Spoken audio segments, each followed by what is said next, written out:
പാളന്റെ പാട്ടിനെന്നും താളം പിടിക്കും പെണ്ണ്, താളത്തിനൊത്ത് നല്ല ചോട് വച്ചിടും.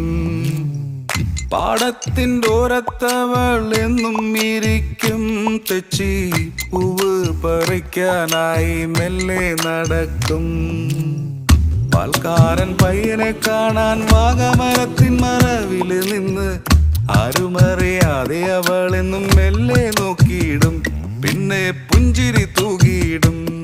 പണ്ട് പാടവരമ്പത്തിലൂടെ ഒരു ഓലക്കുടയുമെടുത്ത് ചെറുഞാറ് നടന്നൊരു കാല തന്ന് ഓടി നടന്നൊരു പെണ്ണെ, കയ്യിൽ കരിവളയിട്ട് കണ്ണിൽ കൺമഷി കൊണ്ട് വരച്ച്, പിന്നെ വാർമുടിയൊക്കെ വിരിച്ച് നല്ല ചീരുള്ള പാവാടയിട്ട് ആ തോട്ടോരത്തുള്ളൊരു കൈതോലക്കൂട്ടത്തിനോരത്തു നിൽക്കണോരാൽ മര